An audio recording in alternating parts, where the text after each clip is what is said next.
Chapter 45. Dreams of Adventure and Success. Late 1930s.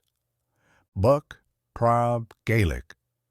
For a young man, the young Buck was handsome and strong. Perry Harness followed the example of his older brother Earl by pursuing an education beyond what was available to him on Bear Creek. He went to live with Grandpa Giles Turney so he could attend the school at Emo, Welcome Home. In the future, the Bear Creek and Cooper schoolhouses were torn down and rebuilt near the county store owned by Bishop Wasson and his wife Pearl. That school would be called the Bohannon School, due to there being a large family by that name in the community. The name is Irish and is an anglicized form of the Gaelic O Boadhachanayan, meaning son of Owen. Leonard O'Neill was the schoolmaster when Perry attended Bear Creek School, and he once said, "Perry, you will never amount to anything." While that would be unacceptable for a teacher to say today, Perry used it as a motivation to show Mr. O'Neill that he was wrong. Maybe O'Neill meant it as reverse psychology and hoped it would make a difference. But Perry became very successful in life and would laugh about this story later in life. It goes to show you that a challenge can become a pathway to motivate us toward achievement. Many good leaders rise after defeat and scorn to become greater. A lifelong family friend and neighbor of Riley and Melinda Harness was Mert and Sally Bohannon. Mert was the proud owner of a battery-powered radio, and the Harness boys liked to go visit them in the evening to hear the Grand Ole Opry live broadcast. The weekly radio show was first broadcasted in 1925.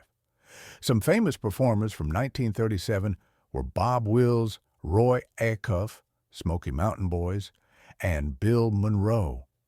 The radio brought music to Bear Creek, which was mysterious to the older generation. Giles Turney thought that the signal must have always been there and just needed a radio to hear it. He couldn't comprehend live radio from afar. One evening, as the Harness boys were visiting the Mert Bohannon family, their children told of how they had butchered a goat. When they stuck the goat in the throat with a knife to bleed it out, the goat blatted. Earl was intrigued by the story and asked, "Which end blatted?" The children all began to snicker and laugh at the question. Earl had meant, where did the sound come from? Its mouth or from the opening made by the cut? Of course, the laughing children had implied that he meant the goat's rear end. Earl's face turned as red as his red hair with embarrassment. While Earl was attending high school in Marshall, Perry was spending the winter with his grandpa Giles Turney to attend school at Welcome Home. Giles lived alone as his wife Jody had passed in 1933 and his children had all left home. Grandpa Giles sent Perry to go cut a switch so he could run a cat out of the house. Perry found a nice sprout and cut it down and brought it to his grandpa. When Giles looked at the switch, he realized that Perry had cut down a young apple tree he had planted. Looking at the boy, he asked, "Do you want a whipping or slip?" In tears, Perry asked, "What slip?" He didn't know which was worse, a swatting or slipping. Grandpa Giles was so tickled by little Perry's question that he let him slip. Who could punish a boy with such innocent confusion? Clifford and Troy didn't aspire to go beyond 5th grade, so instead they worked on the farm with Riley. Clee thought he and Troy should take a trip out to Oklahoma to see some of their friends and family. Riley consented during the off-season when he didn't need them as much to help on the farm. The two boys had worked one summer for the CCC and perhaps gained confidence that they could be on their own. The year they took a trip to Oklahoma is uncertain, but the story was related to me by Troy many years later. You might wonder how they got to western Oklahoma on their own. Troy said that they caught a ride from Bear Creek with the postman. The mail was carried on a horse-drawn buggy, which was called the mail hack. A hack in those days referred to a hackney carriage. In England, a hackney was any transportation used for hire. Troy said the hack had a covered section where the mail was kept safe. The boys rode the mail hack up Bear Creek to Witt and then off the mountain to Hector and into Russellville that evening. Upon arrival, they happened to walk by a barber shop. When the barber saw them, he asked, "You boys want a haircut?" They realized that they were noticeably shaggy as hair was hanging from beneath their hats. With the small amount of money each had, they agreed to get a haircut. When the barber quizzed them about their whereabouts, he wondered where they were going to spend the night. They had planned on sleeping under a tree somewhere, but the gracious man offered them his floor inside the barber shop. The man lived in a house with a storefront barber shop. The floor was warmer and drier than sleeping under a tree. So they curled up like pets and spent the night on the hard floor. Maybe that experience helped Troy to later follow a career in betting. Before they settled in for the night, the young boys were hungry, and between them they had less money. Clifford set out to find them some grub while Troy stayed behind. When the older brother returned, he had a bag of lemon drop candy. Troy was chewing his lemon drops quickly when Clee told him to slow down. He told Troy, "Suck on it to make it last longer." Troy would later laugh about how hungry he was, and all he had for supper was some lemon drops. After a night on the floor, they headed west and caught a ride on a freight truck that took them far into Oklahoma. When Earl came home from school in Marshall for the summer, he and other young people would sometimes gather at the cold springs at the head of Lick Hollow on a Sunday afternoon. Near the Hornbeck Trail, the mountain splits off, making a deep ravine where a cold spring flows from beneath its bluff. Locals call the hellish feature the Devil's Racetracks. The spring water comes from deep under the mountain, making its temperature colder than usual. The cool water gave it its name, Cold Springs. Sometimes the youngsters would bring fresh lemons and sugar to make lemonade with the cold spring water. No one had ice, so it was a refreshing treat in the summer heat. A young man named Hugh Ashley lived to the east in the cove near Leslie. With his guitar, he rode on horseback to the cold springs one Sunday. He was tall and handsome with jet black hair and had a great singing voice.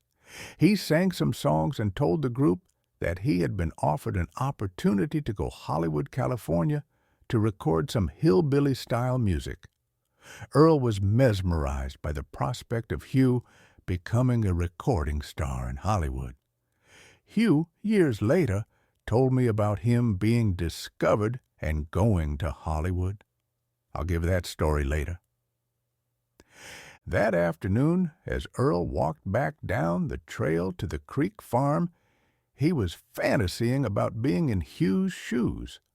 When he got home, he promptly called his young brothers into the yard and sat them down to hear his plans. He told them assuredly that he was going to buy a guitar and write songs, and then go to Hollywood and make a record. Then, pointing at each one of his brothers, he exclaimed, "And I will send you $1." Earl repeated the promise to Clifford, Troy, Perry, and Roy. When he finished, all the boys were spellbound. Their eyes glistened to think of having $1. Some of them had never owned $1. Earl was going to be famous and rich. How exciting to have a brother who was going to Hollywood. Earl did make it to California in 1940, yet it was not to make a record, but to build a dam. He sent home money more than once for his family and the boys to have some extra. While Earl had a fair singing voice, he never learned to play an instrument. Later in life, his brothers would tease him about the fantasy he had that day on Bear Creek and ask him, "Where's my dollar?" The harness boys' dreaming of success was not a bad thing, as they would all someday experience the American dream, the right to life, liberty, and the pursuit of happiness. Incidentally, when Clifford and Troy were in Oklahoma, they worked in the cotton and earned some money. Clee bought him a suitcase to come home with, and Troy bought a harmonica with a slide. His left hand could keep time with music, but it never learned to play his chromatic harmonica. I suppose they both dreamed of a day when Clee would travel and Troy would play an instrument. Reflection. The harness boys had known nothing but hard times and hard work in the 1930s. Whether listening to the grand old Opry or Hugh Ashley, they dreamed of something better in their future. Unaware that the next decade would bring them face to face with war and death, their hopes of a better tomorrow would not come soon, but faith and hope would someday bring them and their generations the prosperity of a blessed life. And now abides faith, hope, love, these three. But the greatest of these is love. 1 Corinthians 13. Hugh Ashley was born between the Ozark towns of Marshall and Leslie in Searcy County in a valley called the Cove. His father, Hobart Ashley, was a musician in a string band known as Ashley's Melody Men and recorded for Victor, which included Hugh and some siblings. The Beverly Hillbillies was first a popular West Coast radio show before it became a television show. Originally, the program pretended to have found musical talent of hillbillies living in Beverly Hills, which was mostly forest at that time. In the late 1920s and 30s, the show was very successful, and they sent talent scouts to the hills of Arkansas to find actual folk musicians for their show. A talent scout found Hugh plowing with a stubborn mule in the cornfield. He asked him to do some of his music and talent, which included singing, playing, and yodeling. With his parents' permission, Hugh agreed to go to Hollywood for some recordings. It was during the time that arrangements were being made that he had gone to the Cold Springs where Earl met and heard him play and sing. The day came when Hugh got a ride down to Camp Robinson to catch an airplane. However, the bimotor plane, Hugh said, was too big to land on the grass field, so the plane flew onto Pine Bluff and landed there.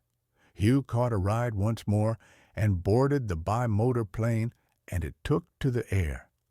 When the pilot had the plane flying along, he asked Hugh to look out and see if he could recognize where they were and where his home was. In time, Hugh began to recognize Leslie and the Cove, and then his home. The pilot told Hugh to write a note on paper and tell his folks he was on his way to Hollywood. The pilot put the note in a can and then buzzed the house to get someone to come out.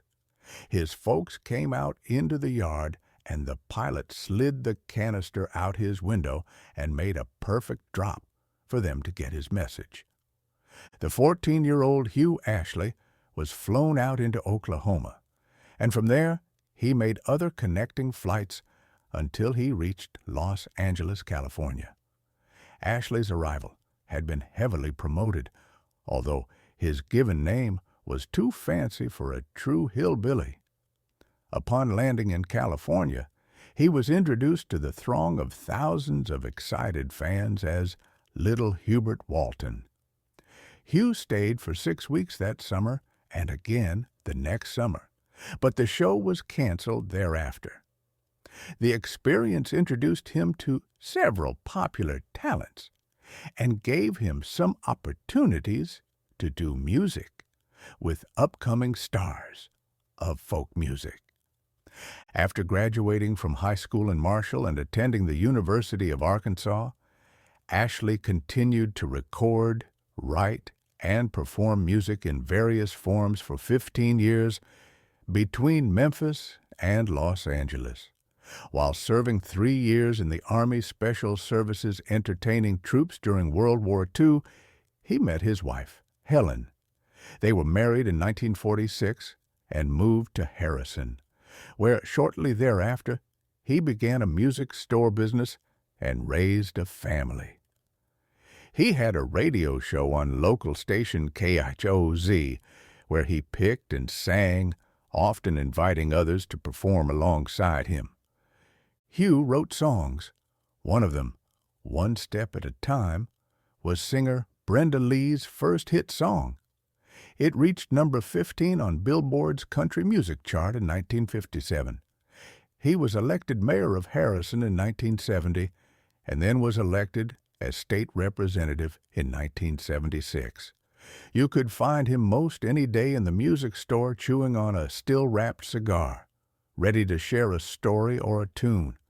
He had a lifetime of stories to tell as an Arkansas original who loved songs, people, and tobacco.